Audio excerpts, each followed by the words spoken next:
It's episode 2. It's episode 2. Oh, where are we? Are we right there? Yeah, episode 2. So this is Anna Christina sharing tools of hope with the Resilience Builders. We are getting tools to get instant resets, simple rebuilds, and an unexpected refreshing. When we go to build resilience, it doesn't need to be this huge complex thing. When I go to these national conferences, these regional conferences with first responders, with counselors, with sane sexual assault nurse examiners, SAPR teams, sexual assault prevention and response teams, with fire, law enforcement, advocates, 911 dispatch, EMS, all these professionals, right? A lot of them, when we talk about self-care, when that word self-care is thrown around, there's a lot of rolling of the eyes, and people are like, yeah, self-care, that kind of stuff. And I'm trying to figure out why that's such an issue. And part of it is because it's been used. What I realize is there's three things that I think that self-care is a problem. Is that it's been used too much. It's been overused, like self-care, and it's just kind of thrown around. And so this idea of self-care, number one, has been overused. Number two, a lot of people have used self-care as this kind of panacea. Well, if you do self-care, then you'll be fine. Well, maybe sometimes you aren't fine. Maybe sometimes you don't know exactly how to do self-care in the midst of everything else that's going on in your life. Sometimes it's used as a weapon against us. When you get sick or when there's too much on your plate, you're feeling too much stress, it can be used as a weapon and thrown at you. Well, have you been doing your self-care routine? Well, do you have your self-care routine? Well, have you been doing this and that and the other? And it kind of sucks when what you really need to do is just vent. You need to just vent and get it off your mind and out of your heart and create the opportunity for the instant resets. It's not just about self-care. And so I stand on this platform of resilience. And what's funny is when I think about it, I very rarely talk about resilience in my classes. I very rarely talk about resilience even in my books. I don't think I've ever once defined resilience. There's not one slide in the hundreds that I present that really even talks about, I think I could count on one hand the number of slides that talks about resilience. I really don't talk about resilience that much, which is funny because we're the resilience builders, right? But my company, Tools of Hope, what I really founded it on is let's get you the how.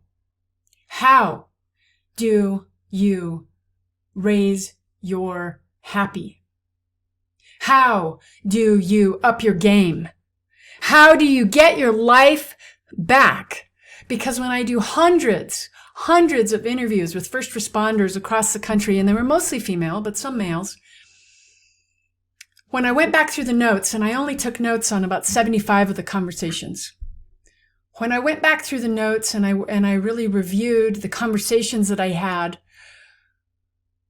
there was one overarching thing that these responders, right? Responders. It might be at the scene. It might be behind the scenes. It might be working with victims and survivors. Responders, either way.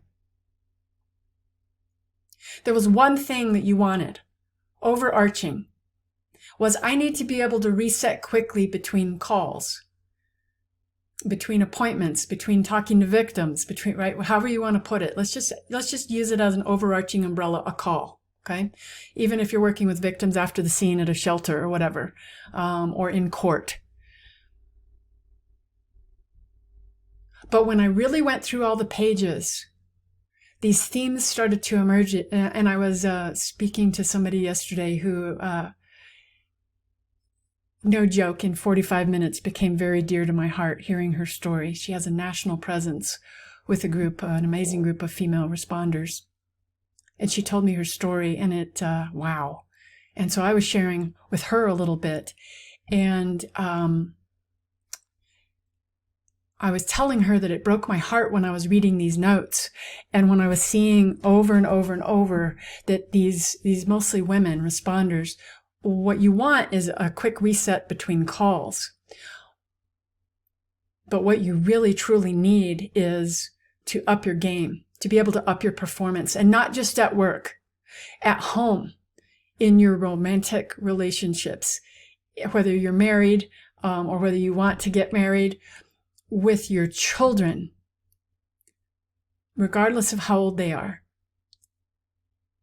with your health. You want to up your game in your finances, right? So it was really about upping your game. And then the second thing that you really need is to raise your happy. I was telling her yesterday, this woman, oh, she's amazing. And actually, her name's Sarah. I'm just going to tell you her name. But anyway, I was talking to her, and I told her, people would lean in. You know how people can lean in even over the phone or on Zoom? But a lot of them were over the phone, and you could almost hear them lean in. And it would be that moment of transparency and vulnerability. And they would say, I just want to be happy again. And you could hear the heart cry. I just want to be happy again. And it breaks my heart to think of all these women that we are reaching out to for help, right? The helping professionals who are dying on the vine, whose health and relationships and self-worth is dying on the vine. It just breaks my heart, and it just fuels that passion to bring tools to know how to deal with stuff, how to build resilience in the middle of life crashing down. It just fueled me. Let's use that as a spark. The third thing that came up in those themes of those notes was, I want to get my life back. And really, it's not just getting your life back, but gosh, at some point, to have it be better than before, to have it be the life that I've dreamed of having, that kind of idea. So that's what that's what I'm basing my work on for the last 3 years. Up your game, raise your happy, get your life back. Up your game, raise your happy, get your life back. Let's do this. So it's setting these foundations. It's setting these foundations of how do we do that in the midst of life crashing down. And the very first thing that I would say is choose your focus. Number 1, choose your focus. Number 2, choose your focus. And number 3, and most importantly, choose your focus. You get to focus on all the bad that's happening. You get to focus on all the pandemic changes. You get to focus on all of the loss and all of the grief to the exclusion of everything else. You get to focus on what's wrong, what's wrong, what's wrong. Or you get to do something different. You have a choice. You get to focus on what is going right in the middle of what's going wrong. You get to focus on what you're thankful for in your health, even though you're having some health challenges. You get to focus on the strengths that you bring to bear, rather than kicking yourself in the butt all the time over your weaknesses or over your limitations. Number 1, focus. Number 2, choose your focus. Number 3, choose to live into your focus. This is Anna Christina. Click subscribe, hit the notifications, and I'll see you in the next video. It's time to get the results that you've always wanted. Resilience builders, we're here, and this is your tribe.